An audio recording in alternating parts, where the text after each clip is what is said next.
Olá! Que bom ter você por aqui para a nossa conversa de hoje. Vamos mergulhar juntos no capítulo 14 do livro 1 da Imitação de Cristo, do Tomás Kempis. O título já dá uma pista, né? Como se deve evitar o juízo temerário. A nossa fonte é esse capítulo mesmo, e a ideia é assim: tentar entender o que ele diz sobre julgar os outros e a importância de olhar para a gente mesma. Pois é. E é um tema que, nossa, atravessa os séculos, né? Essa nossa mania de apontar o dedo e, ao mesmo tempo, a dificuldade de virar o espelho para nós mesmos. O interessante é como Kempis já colocava isso de forma tão clara. Exato. Ele começa bem direto ao ponto. O convite é para a gente voltar a olhar para si, sabe? E não se meter tanto com o que os outros fazem ou deixam de fazer. Ele chega a falar que julgar os outros é um trabalho perdido. É forte isso, né? Por que será que ele usa essa expressão perdido? É forte mesmo. A ideia, segundo o texto, é que esse julgamento quase sempre, assim, nos engana. E pior, nos leva para o pecado muito fácil. A raiz disso, para ele, está no nosso amor próprio, nas nossas inclinações. A gente não julga de forma neutra, né? A gente projeta o que está dentro da gente.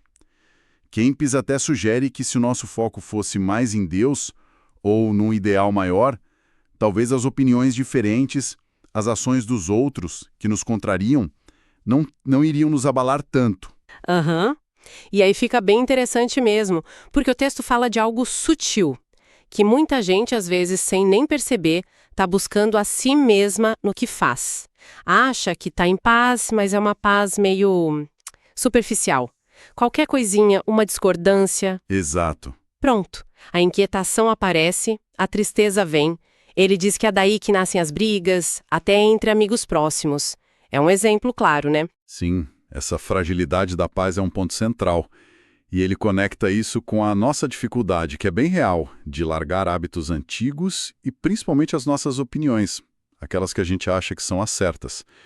O texto dá a entender que confiar demais só na nossa razão, sem se abrir para a graça divina ou para uma visão mais ampla, acaba atrasando o nosso crescimento espiritual, sabe? Entendo. A proposta ali é quase uma humildade intelectual e espiritual.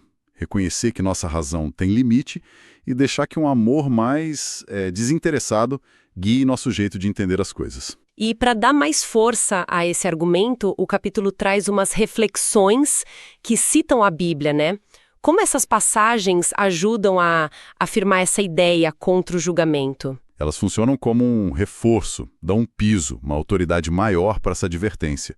Quando ele cita, por exemplo, não julgueis e não sereis julgados, lá de Lucas. Certo. Ou de 1 Coríntios, não julgueis nada antes do tempo, falando que só Deus conhece o coração.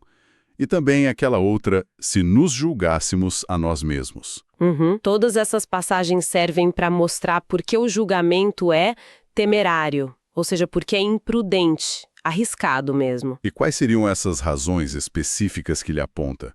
O que faz o julgamento ser tão problemático assim? Bom, o texto levanta alguns pontos principais.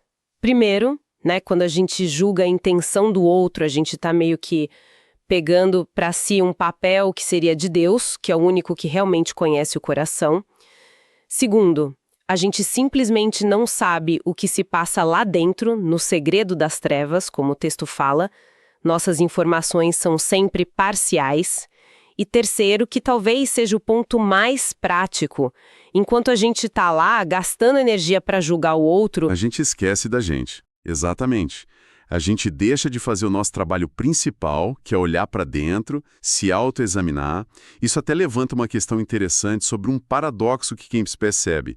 A gente faz justo o que não devia, que é julgar fora. e evita o que devia. E evita o que seria recomendado, que é olhar para dentro.